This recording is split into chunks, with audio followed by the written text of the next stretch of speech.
أعوذ بالله من الشيطان الرجيم بسم الله الرحمن الرحيم الحمد لله والصلاة والسلام على رسول الله وعلى آله وصحبه ومن والاه أما بعد. Hörmətli qarindaşlar, biz bugün Sura Al-İmran'ın 19. ayetiga keldik.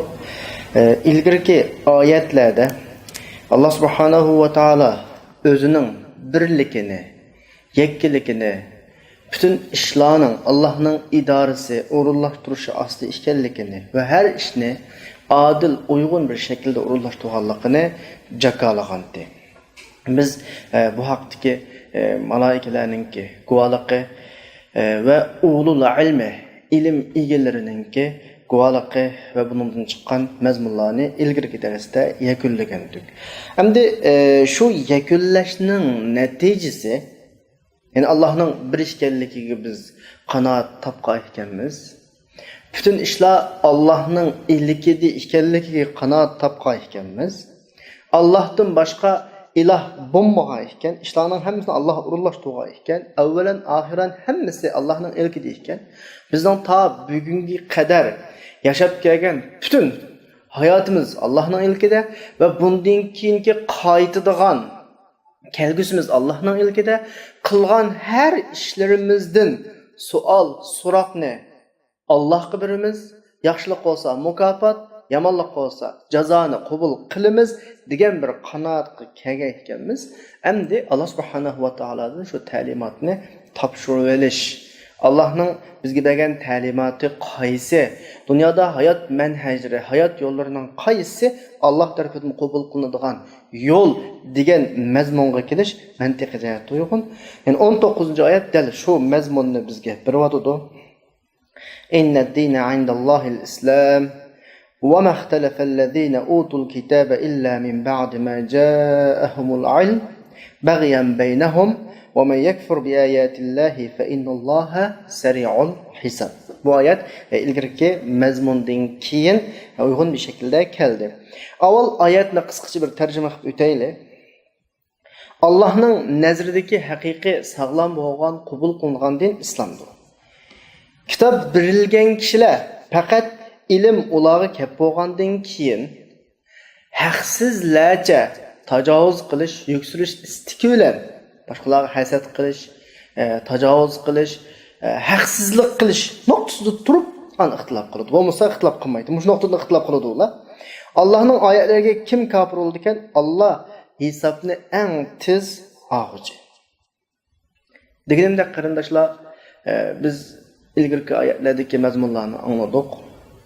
Allah'ın yakki işkellikini ilgirki ayetten yakunlab chiqardik. Sura Mu'min'in 91. ayeti şunu bizge qana qildi, ta'kidlaydi.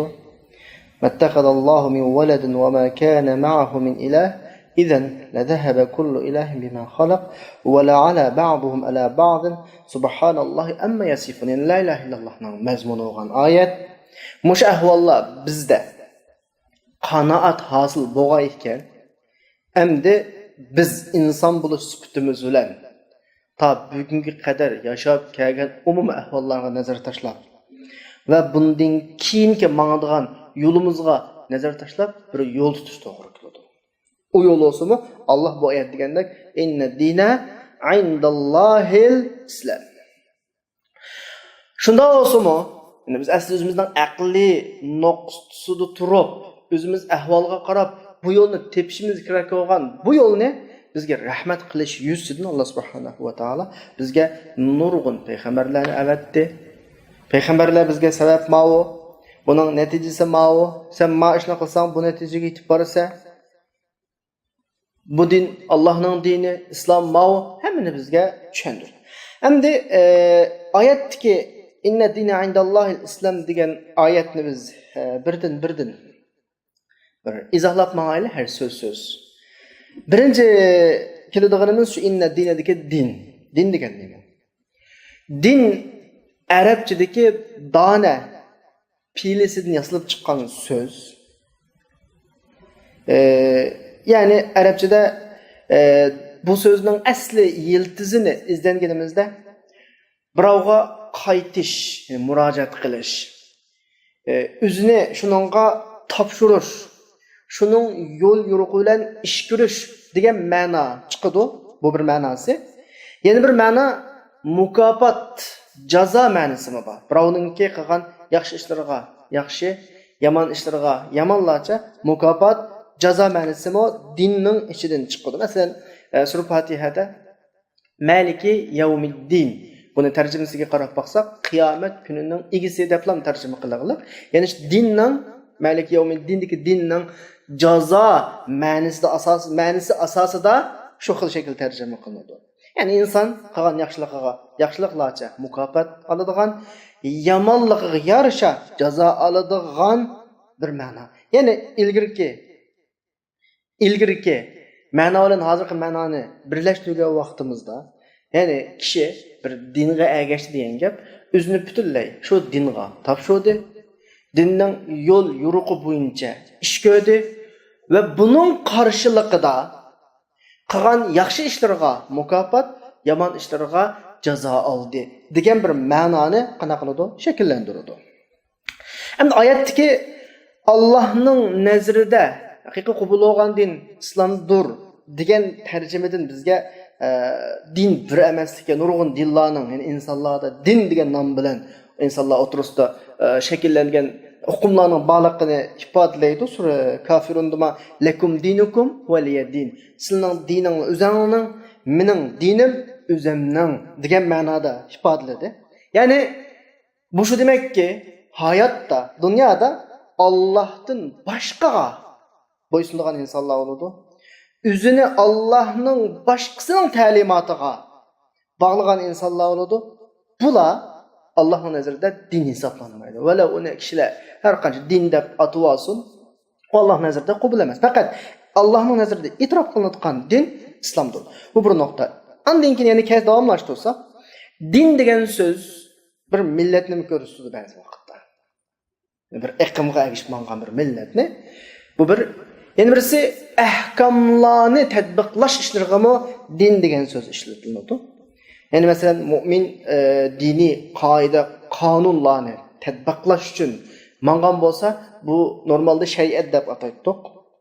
Allohga bo'ysunish, itoat va bular din deb atiladi.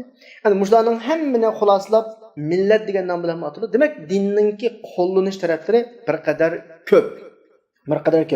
Anadan keyin oyatdagi inna dina indallohil islom degan Allohning nazarida haqiqiy qabul bo'lgan, e'tirof qilingan din islom degan bu ma'no, ya'ni Allohning nazarida islomdan boshqa din yo'q demak bo'ladi. Islomdan boshqa din yo'q. Bu yerda kallamizga ilgirki dinlarning masalasi keladi. Masalan, Yahudiyat, Xristian va boshqa samaviy dinlar bor. Bular masalasiga kelgan vaqtda biz yana davom qilamiz. Islom degan bu so'z, dinning masalasi tugagandan keyin islomga keldik. Islom degan bu söz yildizi sin, lam, mim. Bu 3 harften tuzilgan, yani salama degan fiilden chiqarilgan söz. Yani Arab tilida şu harf yildiziga qarab turib ma'no xarakteri belgilanadi Arab tilida. Şu sa, la, ma degan sin, lam, mimdan iborat 3 harf asos qilinib tuzilgan fiil yoki ismlarning olma xarakteri qanday ma'ni atrofida aylanadi desa, bir narsaning buzilishdan saq-salomat qilishi sin, lam, mim 3 harfdan tuzilgan so'z orqali ifodalanadi. Mushu atrofda aylanadi. Ya'ni kelishish sin, lam, mim 3 harfdan tuzilgan so'z, fe'l va boshqalarning umumiy ma'nosi buzilishdan saqlanib qilish, kelishish. Bu ma'noni o'z ichiga oladi. Ya'ni inson o'zi bilan kelishadi. Ya'ni o'zining ichi va teshi, ichki dunyosi va sirtqi dunyosi o'rtoqlashadi buningda. Ideya bilan ish harakati o'ziga qarshilik qilmaydi. Inson Robb bilan kelishadi buningda. Inson atrofidagi koinotning tartibi bilan kelishadi, qarindoshlar bilan kelishadi. Ya'ni umuman xulosalasak, islom bir narsani tuzash, buzmaslik degan ma'noni ifodalaydi. Endi bu bo'lgan ekan, ya'ni bir narsani tuzash, buzmaslik. Bu hemen o'ziga oladi, insonning o'zidan tortib atrofidagi har shayni o'ziga oladi. Tuzash, ya'ni o'ngshash, isloh qilish. Ma nuqtada bo'lgan ekan, biz nim deb egashmaymiz. Biz ilgirki darsimizda deb keldik, inson o'zining xarakteri bilan o'ziga o'xshash hech kimdan bir narsa olmaydi va olmaslik kerak. Bizga o'xshash bir odamdan birisi kelib, "Sen mening ma buyrug'imni qilishing kerak" desa, nima ishqa men sening buyrug'ingni qilaman. Sen degan bu ishni qilishim uchun sen ya meni qanoat qilishing kerak. Yoki sen buyurgan bu ishning orqasidagi bir hikmatni menga ko'rsatishing kerak deymiz. Bu insonning xarakteri. İnsan ashta deydi ham ashta deyish kerak. Ammo buyruq Alloh tarafidan kelgan vaqtida. İlgirgi oyatni eslab o'tish to'g'ri keladi. Yakkigan Alloh. Al-Hayy bo'lgan Alloh. Doim tirik bo'lgan Alloh. Al-Qayyum, bütün ishlarni idora qilib turuvchi, bütün ishlarni o'rinlashtiruvchi bo'lgan Alloh. Qaiman bil qist, har ishni adli adolat bilan eng loyiq shaklda o'rinlab turuvchi bo'lgan Alloh, qiluvchi bo'lgan Alloh kelgan vaqtda, bu so'z temiz bo'lgan vaqtida, ya'ni bizga kelgan buyruq shuni zotdan kelgan vaqtda buningga dal biz o'zimizga o'xshash barobar insonga muomala qilganga o'xshash muomala qilmaslik kerak. Ya'ni bu yerdagi ikkisini bog'lagan vaqtimizda islom dal ashunda zotga bo'ysunish, shuni zotning oldida qo'lchilik qilish, o'zini shunga topshirish degan.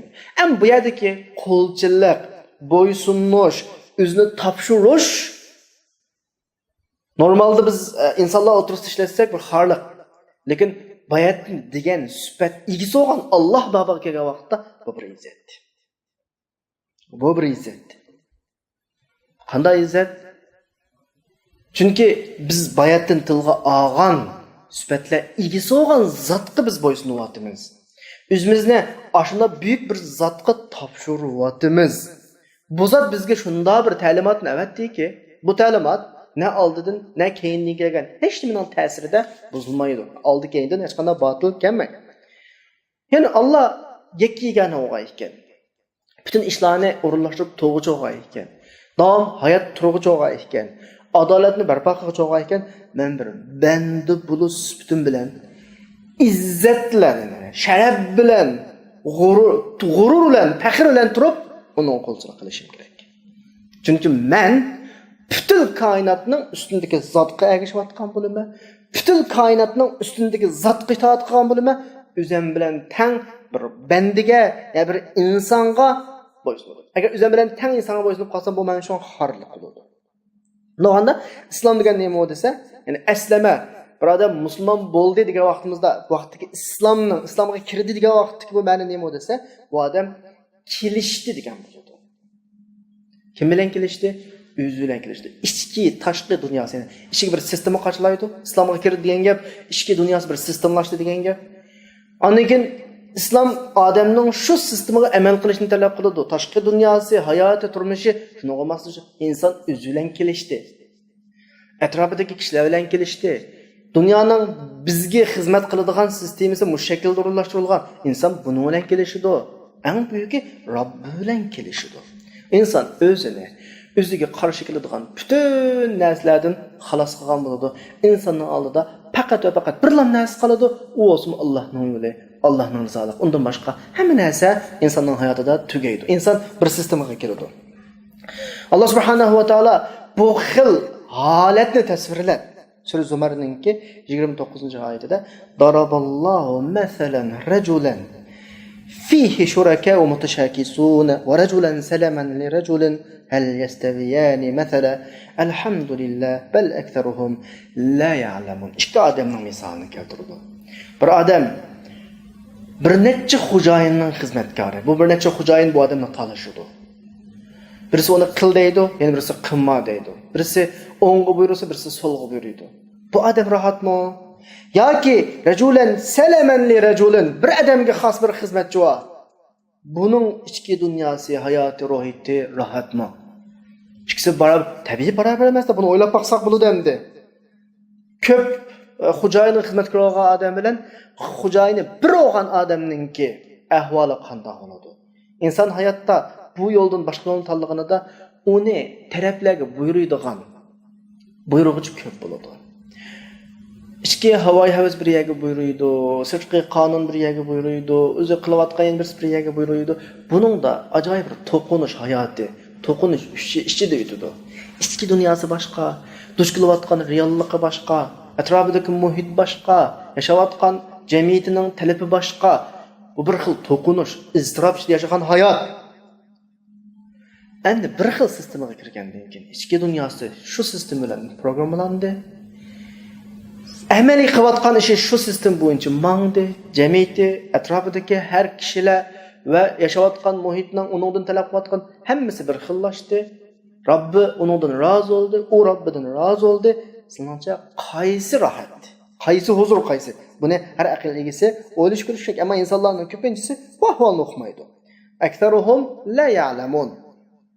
Demak, bu yerga bir xulosalasaq, islom bo'ysunish, o'zini topshirish ma'nosida islomga kirdi demak, inson bir tinchlikka kirdi degan demak. Mushu ma'noda sura Anfalda mushu salam degan so'zni tinchlik ma'nosida qo'llanilgan va injanahu lis-salmi sura Anfalning 61-oyati. Agar ular tinchlikka maylos degan shu edimi?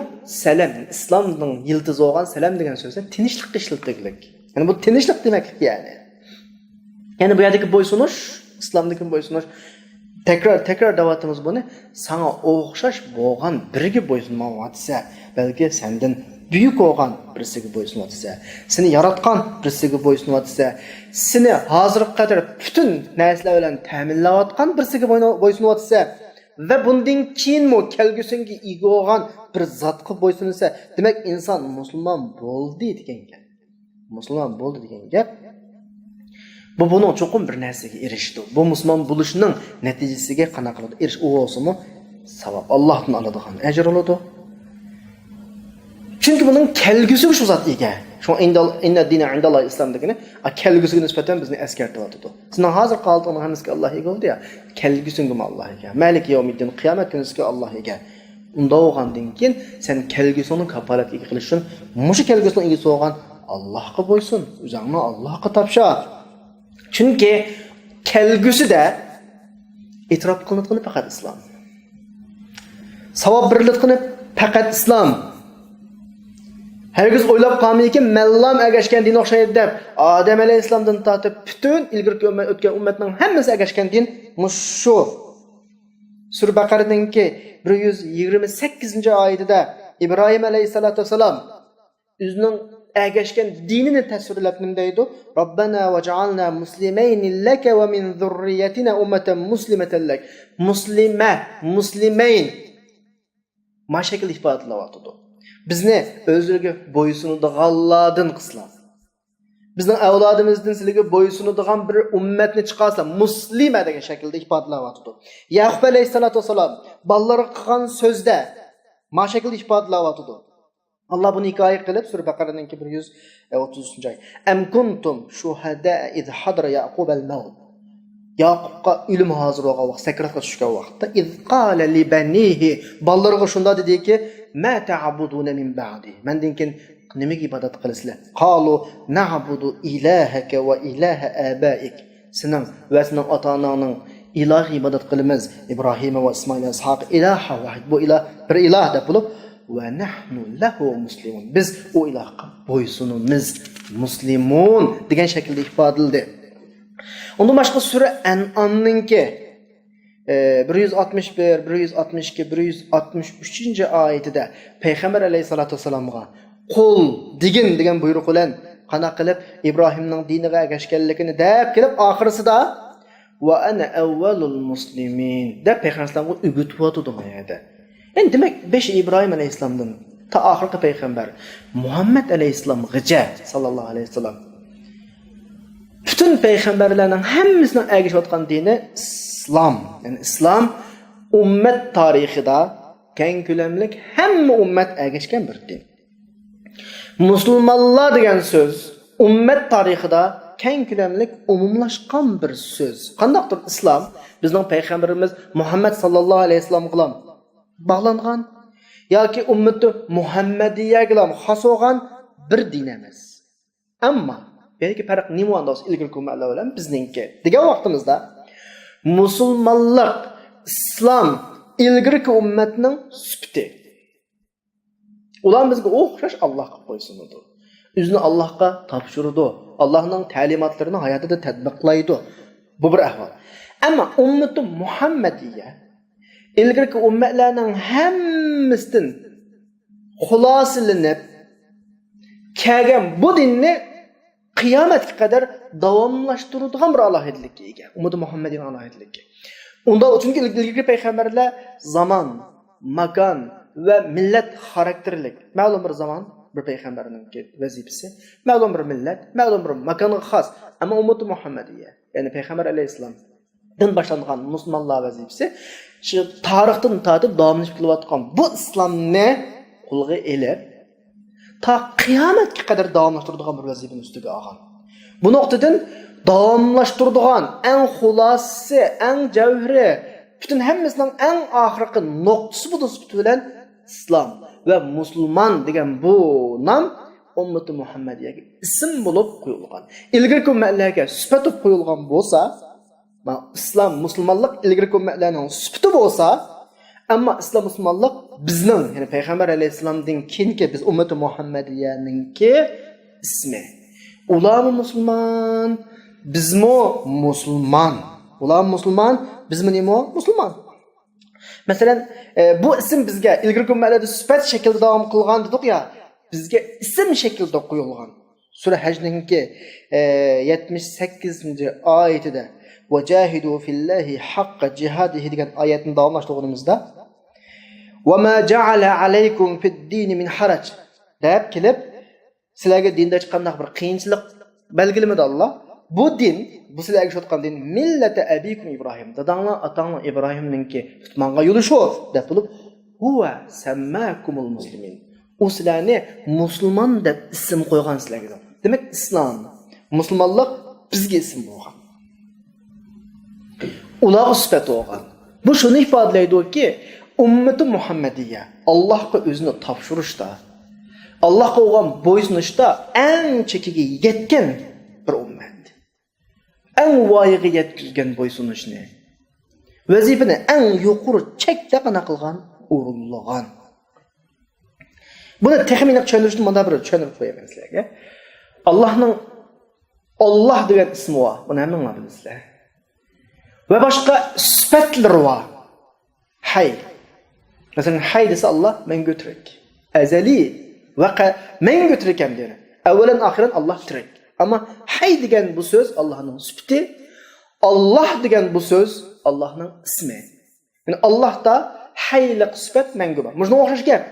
Musulmonlik, islom ilgirki ummatning va ilgirki ummat ergashgan dinning sifati bo'lsa, biz ergashayotgan payg'ambar alayhisalom olib kelgan bu dinning ismi. Ya'ni bu butun dinning xarakterining o'xshashganligi. Ammo ummati Muhammadiyaninki islomiyatda, bo'ysunishda, Allohning ta'limotiga ergashishda eng voyaga yetkazganligini ifodalaydi. Shu oyatda millati abikum Ibrohim, sizning ergashayotgan yo'linglar Ibrohim alayhisalomning yo'li shu. Bu yo'l o'zgargani yo'q. Bu sizlarni muslimin deb atadi. Muslimin. Buning yana bir yorqin ifodasi, masalan, Yahudilar desa, bularning dinininki va ergashishlarning turli ismlari bor. Masalan, Yahudlar deymiz, Yahud deb. Musaviylar deymiz. Bular o'z ashta ataydi Musaviylar deb. Yahudlar deb ataydi. An musulmon degani bularningki sifati o'z vaqtida, to'g'ri yo'lda mangan vaqtida. Masalan, Isa alayhisalomning ummatininki Masihiyun, ya'ni Masihchilar, Nasara degandek ismlar bor. Ammo bizning Muhammadiyun deb ismimiz yo'q. Bizning Muslimun deb ismimiz bor. Ya'ni bu yerdan biz ham shuni xulosaga kelamiz, shu xulosaga. Adem alayhisalomdan ta bugunga qadar Alloh nazarida e'tirof qilinadigan, Allohning haqiqiy bandalar tutib mangan din islom.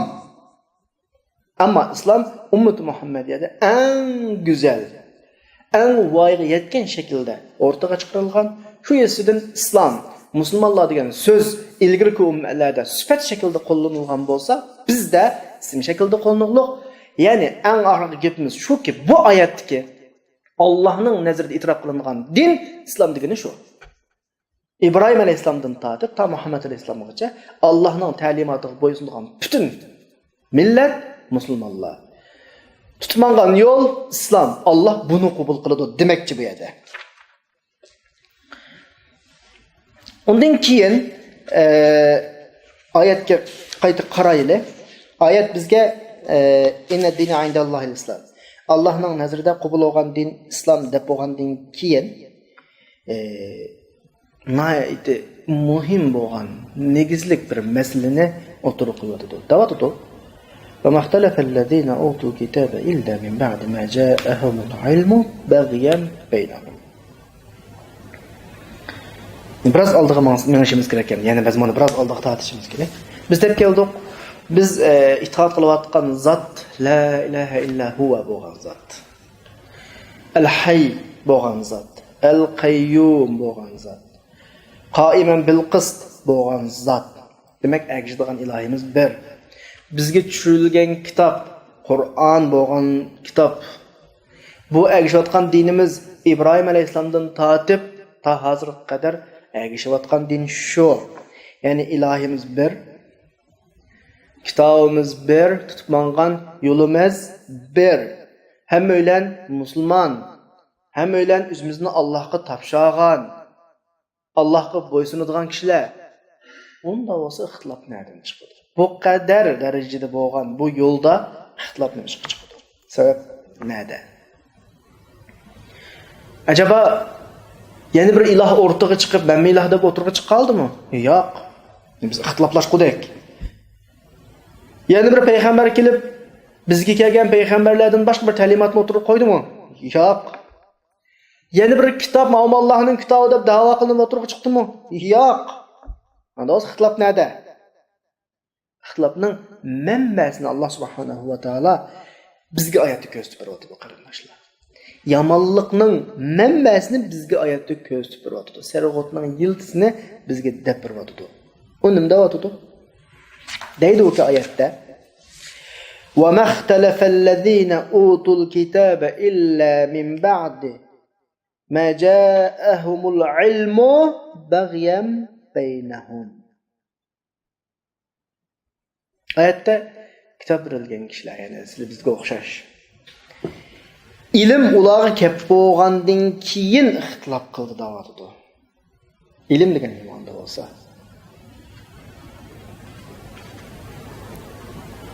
Eğer ilim keliştin ilgiri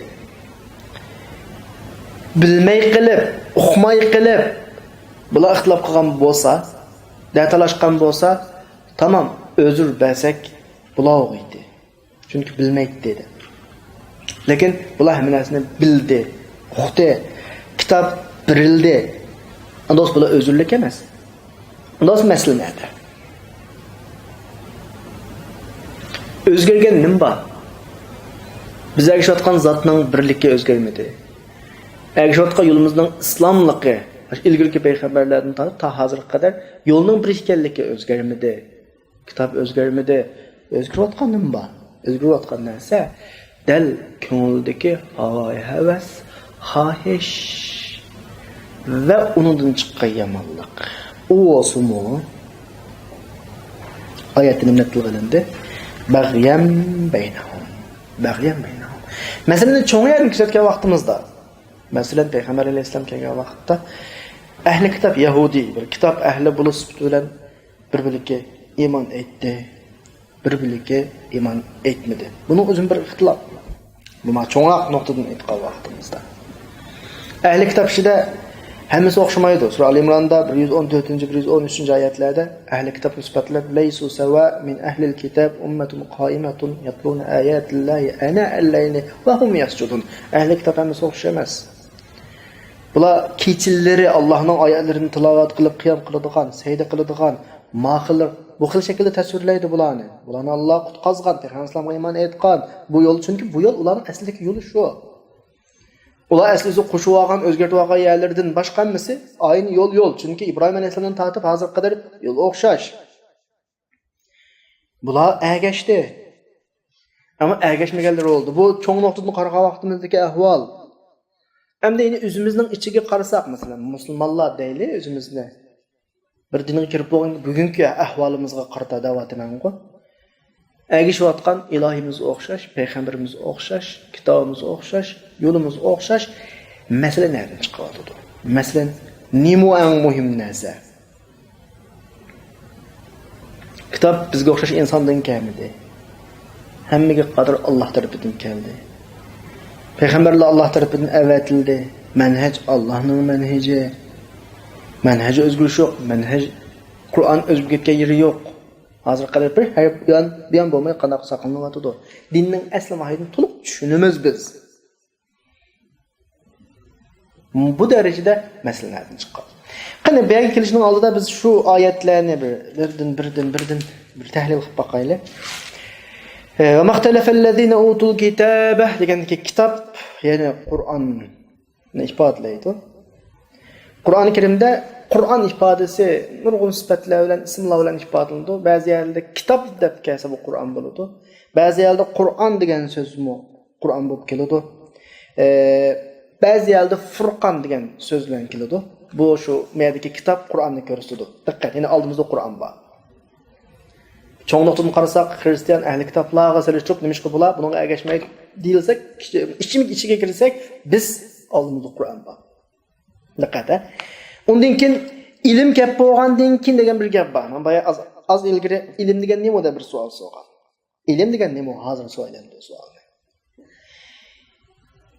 Ilmni tushundirsak, har qanday bir masala delil faktlar bilan 100%lik bir natijaga yetsa, delil faktga tayanib bu ilm bo'ladi. Bir zamonlarda yer sharining yumaloqligi nazariyasi o'tirib qo'yildi. Bu vaqtida taxi ilm emas. Bu tadqiq qilinib oxirsida sunyamlar orqali yer sharini sirdidan kuzatgandan keyin yumaloqligi 100% bo'ladi. Jazmlashdi yani. Yani misollar o'tiraman-ku. Yer sharining yumaloqligi bizga nisbatan ilm. Arab tilidagi ilm mana narsa. Yani kishilar bir masalaga delil faktga tayanib turib 100% natijaga borsa ilm. Ba'zi bir vahmi, zon, ehtimolliklar, o'xshashlar va boshqa narsalarga tayanib turib insonning asli maymun degan bir nazariya o'tirib qo'yildi. Buning hatto o'zini ishonmaydi bu vaqtga kelsa. Hech kim jazm qilolmaydi. Buni biz ilm demaymiz endi. Kichik bolaning dadasini doğrup degan gaplari, dadasidan o'rganib degan gaplari buni ilm demaymiz, taqlid deymiz. O'quvchi ustozdan anglab degan gap bu ilm emas, toki shu o'quvchi o'zi dalil fakt nuqtasini qanoat qilib shu masala bir yakunga borguchi. Endi bu yerdan davomda ma'lumot shu ma'lumotning dalil faktlari, manbalari va yetib borgan darajasiga qarab turib ilm taqlid va boshqa bir necha xil sohaga ayrildi endi. Hammasi ilm emas, ammo ilm degan nima desa, shu ma'lumot sohasidagi eng yuksak daraja. Bir odamning bir ma'lumoti bor, bir bilgisi bor. Eng yuksak darajadagi ma'lumot ilm bo'ladi. Ya'ni ilm, taqlid boshqalarga qana qilish, ergashish. Undan keyin jahli bunu bölsek, sizlarga texmi aniq olsun uchun bilib beray. Birinchisi ilm, eng yuksak darajadagi ma'lumot. Ikkinchisi taqlid, boshqalardan anglab, qana qilgan, bilib olgan hukm, dalil faktlar emas yani. Uchinchisi jahli degan nima? Jahl degani ma'lum narsani reallikning ta'tirisi bo'yicha tushunish. Bu jahl bo'ldi. Reallik boshqa, sen boshqa tushunsa, eng falokat mishatni chiqadi. Eng xafalık meşayeti çıkıdı. Savadsız adamdan zarar çıkmaydı ama cahilden çatak çıkıdı. Çünkü cahillik malumatını reallıkның tətrisi boyunca yerleveliş bu cahillik deyildi. Bunun da məsələ çıkıdı. Dördüncüsü şək. Qaydını sanay. İlim, təqlid, ergişiş, başqalarına dəbbəgə məlumatı ergişiş. Üçüncüsü cahillik, nadallik. Dördüncüsü şək məsələdə aştamıdı, əməsmi. Beşincisi guman. Ehtimallık. Altıncısı vehme. İnsandaki məlumat muşu derece boyunca tızlı demdi. Bunun en yukarı derecesi delil fakitleri 100% bir neticeye apağını ilim buludu. Endi ayetke qaysak qardaşlar. İlim gap bo'lgandan keyin gap mesele 100% aydın degan gap. Bugungi ahvolimiz dal shudir. Endi takrorlasak shu, ilohimiz bir, kitobimiz bir, payg'ambarimiz bir. Ming'atgan yo'limiz masala yo'q aniq. Masala 100% oydinlashib buloqliq, anda bo'lsa ixtilof nerede? Nima uchun ixtilof chiqadi? Nima uchun biriklanmaymiz? Oyat buni uzdab beradi bizga. Men buni nima uchun bu qadar darajada masalani so'zimay yani. Chunki o'qib o'tib ketsak, biz tuyib o'tib ketamiz. Yani ochqishliq bir masala. Eng xafalık chiqayotgan masala bugungi mag'lubiyatimizdan, g'alaba qilmasligimizdan, taraqqiy qilmasligimizdan negizlik bir masala. O o'sma oyatdagi bag'yam baynahum. Bag'yam baynahum. Bu bag'iy degan so'zlarni, bu bag'iy ekan, hammani qilayotgan. Bizning ixtilof qildirayotgan bag'iy ekan, haqiqatga mangdirmayotgan bag'iy ekan, ishlarimizni aqtirmayotgan oramizdagi bag'iy ekan. Unas bag'iy degan nima desa, bir odamning yo'lsizlarcha yuksaklik istiki. To'g'ri. Yuksaklik xato ish emas, ya'ni yuksalish istiki insonda xato ish emas. Inson ilmiy jihatda yuksalishni izlaydi. İqtisodiy jihatda yuksalishni istaydi. Tamam? Bu xato emas. Agar bu yuksalish bo'lmasa, dunyo taraqqiy qilmaydi. Alloh dunyoni taraqqiy qildirishni insonda bir yuksalish istikini qo'yib qo'yadi. Ammo inson bu yuksalish istikini o'zining qon teri orqali, tirishchanligi orqali erishish kerak u istakka, u orzusiga. Bir odam ilmiy jihatda cho'ng bir o'ringa chiqmoqchi, tamam tirishsin. O'zida shu salohiyatni hozirlasin, ter to'ksin, shu yerga bosni amaliy. Bu xato emas. Iqtisodiy jihatda ma'lum bir o'ringa yetmoqchi, yuqori o'ringa tirishsin, qon ter to'ksin, ishlasin, shu yerga bossin, xato emas. Ama xatog'ini nima desa, inson shu xil orzu armonlarining orqasidan, yuksalish istikining orqasidan yo'lsizlarcha ish tutishi. Ya'ni haqsizlarcha muomala qilishi. O'zi boshqa yerda, ammo buni orzu istiki bilan xayolida o'zi boshqa yerga chiqib ketgan. Masalan, bu yerga chiqadi. Biz hozir dinning gapini qilayotgan bo'lg'achqa, dindagi masalani so'zlayotgan bo'lg'achqa, diniy adamlarni bu yerda misol qilish to'g'ri keladi. Masalan, shu diniy insonlarga, diniy kishilarga, ya'ni olim ulamo deb qaralayotgan kishilarga qaratish to'g'ri keladi.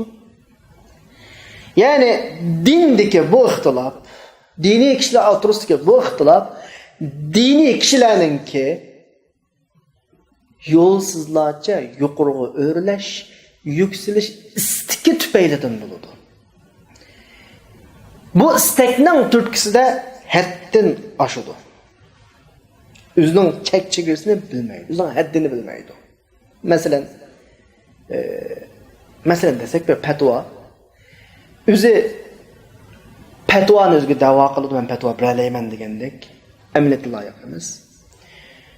Shuning bilan o'zining xohishi yoki boshqa manfaati va yoki boshqa allaqanday boshqa noto'g'ri bo'lgan bir sabablar tufaylidan to'g'ri bo'lmagan shaklda fatvo beradi. Bir misol. Bir da'vatchi uning bir cheki bo'ldi, bir had hudud bo'ldi. Ammo allaqanday bir sabab tufaylidan havas yoki boshqa shuhrat va yoki boshqa manfaat tufaylidan o'zining chekidan oshidi. Buning o'zi bag'iy. Olsak misol ko'p. Demak, diniy odamlarning o'tirida ixtilof chiqdi degan hamon ko'nglimiz Qur'on deyilgan bag'yam baynahum degan so'z kelishga kallamizga. Ya'ni cho'qim bu yerda bir xohishga agishish bor. Shaxsiy istak bor, yo'lsiz istak bor bu yerda. Haqsiz davlanish bor, mushning natijasi. Shunda Qur'on buni dedi. Bag'yam baynahum.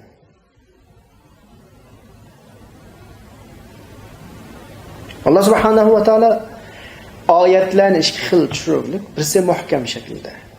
Yani buningda shaxslarning faqat qilli ishlatish huquqi yo'q. Yani masalan aniq oydin, uni qayta o'ylanib o'ldirish, ijtihod qilib o'ldirish hojati yo'q. Bu yerda masala chiqmaydi. Yani bir-birlik hukmlarni ijtihodni qabul qiladigan bir necha xil shaklda inson unda aqlini ishlatib, buning yo'llarini topadigan bir holatga keltirilib, dal ularning bag'iy qiladigan yeri o'tirisida bag'i chiqadigan yo'lsiz davranishlari mushshada bo'ladi. Ya'ni gapni xulosalasak, din odamlarining ichida o'zini olim ulamo deb da'vat qilgan o'tirdi, ixtilof ko'rildimi? Bilishing kerakki, bu yerdagi asosiy sabab Qur'oni Karim bizga da'vat qilgan sabab shu. U o'simi bag'i. Bag'yam bayna. Ko'ngildagi ichki dunyosidagi bir havas, ichki dunyosidagi bir yuqoriga talmirish, ichki dunyosidagi bir manfaat shu, boshqa narsa emas. Mayli bu fatvo ishlarida bo'lsin, musulmonlarga yetakchilik qilib yo'l boshlashda bo'lsin, da'vat ishlarida bo'lsin, mushshadning masala chiqadi. Ya'ni bu yerdagi bag'i degan nima desa, Allohning manhajidan chiqib ketishga sabab bo'ladigan har qanday ish bag'i bo'ladi. Payg'ambar alayhisolatu vasallam o'z zamonida bizga bir immunit olsun deb insonning kichik vaqtida nimalar ba'zi bir kasalning oldini olish uchun ba'zi o'qillarni urdi, ba'zi dorilarni berdi. Ya'ni insondagi kasalga qarshi immunit kuchini paydo qilish uchun vaksina urdi. Mushunga o'xshash ummatga payg'ambar alayhisolatu vasallam kelgusida va undan keyingi vaqtlarda yuz berish ehtimoli bo'lgan ba'zi illatlarga, kasallarga qarshi immunit kuchi shakllantirish uchun ba'zi vaksinalarni bergan. Ba'zi ishlardan oldin xabar bergan. Shaxsiy va ijtimoiy shaklda. Masalan, payg'ambar alayhisolatu vasallamning Imom Buxoriy Al-Adab al-Mufrad degan bobda rivoyat qilgan bir hadis bor. Yaxshilik desa, masalan, shaxs nuqtasidan bizga bir oldin a'lo bir narsa berib o'tadi. Yaxshilik al-birru husnul xulq. Go'zal axloq. Gunoh degan nima desa, qalbingda shak bo'lgan narsa. Inson o'zining ichki dunyosida e'tirof qilmagan bir ishlarni qiladi. Dal gunohmi shu. Masalan, mishaydan boshlanadi. Va kishilarning ko'rib qilishini yomon ko'radigan ishing gunohmi shu. Mishaydan boshlanadi. Chunki biz darsimizdan ilgari tushundirgandek, islom degan ichki dunyo tasavvurining o'xshash bo'lishi. Yani ichingda e'tirof qilganini sirtingda chiqarish o'rniga. Qachon inson o'zining ichki dunyosida mush ishim deb turib qolgandan keyin mush ishni haqqusulti deb turib qolgandan keyin masala mishaydi chiqadi. Bu shaxslarga qarata Rasulullohning bergan vaksinasi. Sen mush nuqtaga diqqat qil demakchi.